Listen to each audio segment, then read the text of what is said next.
Finally, netizens, nandito na nga yung pinakabagong PCX 160. Truly exceptional. Ano nga bang bago sa motorsiklo na to? Silipin natin ngayong araw. Tara!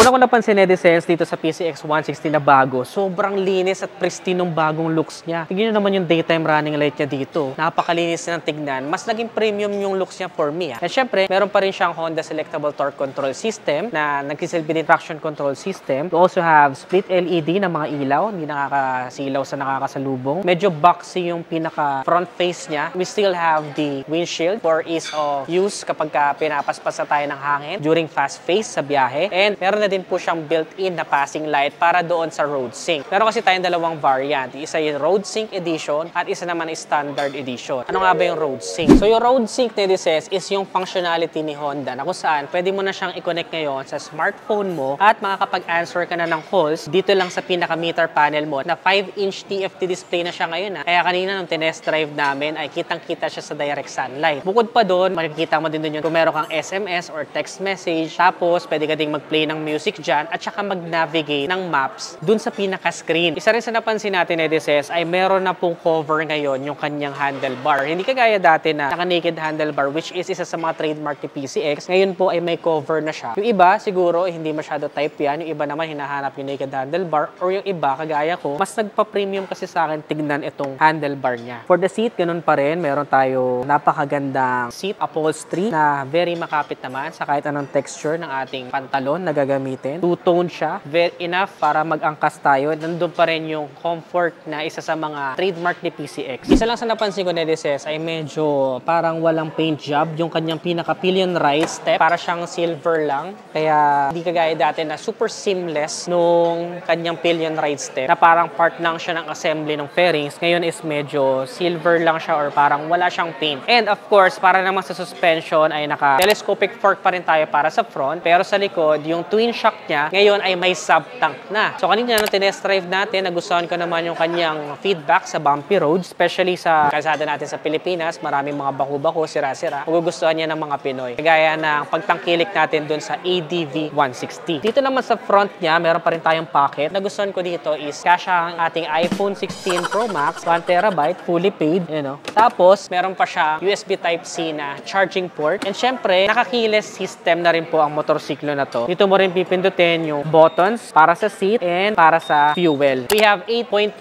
liters na fuel tank capacity and we can expect a fuel consumption of 46 kilometers per liter. So sa gilid, wala naman masyadong naging kakaiba for me. Yung seat storage niya, I think it's still the same dun sa ating pinaka-PCX din kasi tayo yung version 2 na ABS. So I think it's still the same. Kasya pa rin ang isang full face helmet.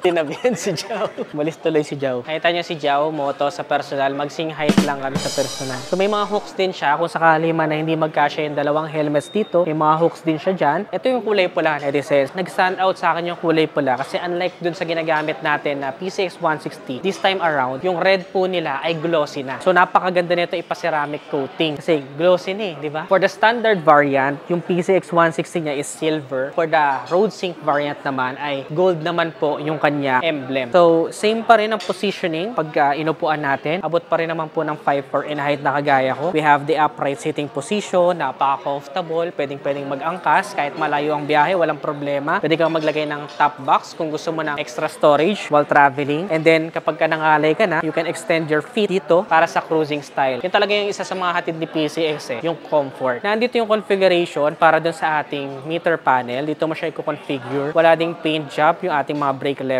Same pa rin naman yung ating mga handle grips. At isa sa mga nakita ko, meron pa rin po siyang idling stop system na kung saan kapag ka-in-on mo yan, within 3 to 5 seconds na wala kang activity ginagawa sa motor mo, hindi ka nagta-throttle, shutdown yung engine to save gas. Siyempre, nakakaiwas na rin sa noise pollution. Twist mo lang yung throttle, hindi mo na siya kailangang i-start ulit, aandar na siya. And speaking of start, meron pa rin po siyang alternating current generator or ACG, kaya silent start pa rin po ang motorsiklo na to. And meron pa rin po siyang built-in na hazard button. Para sa mga side mirror mirrors, parang same lang din naman na dahon type side mirrors. So sa ABS version, meron din tayong ABS na decals dun sa may bandang front fender. Pero yun, nanlinis lang talaga nung unahan na looks niya, no? For the engine, we have 4-stroke, 4 valves, liquid cooled na naka ESP plus 157cc to be exact, with a bore and stroke of 60 by 55.5 millimeters and a compression ratio of 12:1. You can expect a maximum power of 11.8 kilowatts at 8,500 RPM and a maximum torque of 14.7 Newton meters at 6,500 RPM. Meron tayong engine oil capacity na 900 ml, naka-hydraulic disc sa unahan, hydraulic disc sa likod, and syempre yung Road Sync Edition ay ABS na po siya. Yung Standard Edition naman po ay naka-Combi Brake System or CBS. 133 kilograms to be exact yung kanyang weight at 764 millimeters naman po yung seat height niya. So kahit Filipino height na kagaya ko, 5'4" lang ako, abot na abot ko po siya. We also have cast wheels and tubeless tires. Sa unahan ay meron tayong 110/70/14 at sa likod naman ay 130/70/13. Pero kung gusto mo mapalitan yung kanyang mga tires, you can use Zeneas tires kasi iyan yung isa sa mga kilala na natin na maaasahan pagdating sa durability at traction sa kalsada. Sa overall dimensions naman ay meron tayong length na 1,936 mm, width na 742 mm at height na 1,123 mm.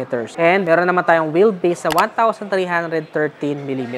Para sa presyo ni Edises, meron tayong SRP na 133,400 pesos para sa standard version at may mga available colors na Pearl Fadeless White, Matte Bullet Silver, and Vortex Red Metallic. Doon naman po sa ating Road Sync Edition na ABS na ay meron tayong SRP na 154,900 pesos at ang mga kulay nito ay Pearl Fadeless White at Matte Gunpowder Metallic. So sa Road Sync lang po merong black. Silver siya sa standard version. Para sa inyo, Nedises, sulit ba itong pinakabagong PCX 160? Nagustuhan nyo ba siya? Ano pa kayong mga ibang motorsiklo ang gusto nyo i-review natin next vlog? Comment your suggestions below. Nagustuhan nyo ba yung new looks niya? Gusto nyo ba ng test drive review? Make sure to give this video a thumbs up. Subscribe. Again, this is Adriano. Always keep it cool and ride safe always.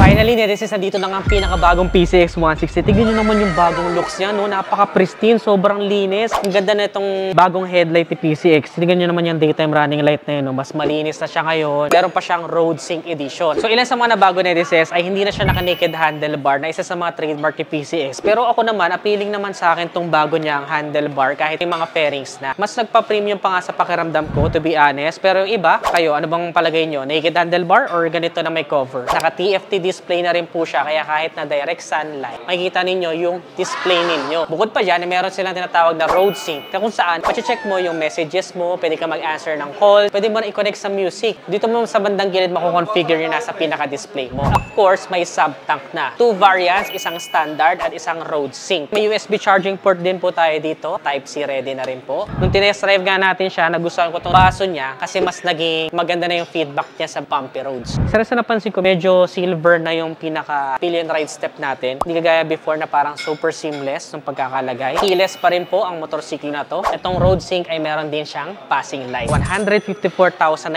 pesos yung Road Sync variant. May kulay na matte gunpowder black metallic and pearl fadeless white. Standard edition naman nila ay 133,400 pesos. Pearl fadeless white, matte bullet silver at vortex red metallic. Sulit ba? Make sure mag-subscribe sa ating YouTube channel para mapanood ninyo ang full review.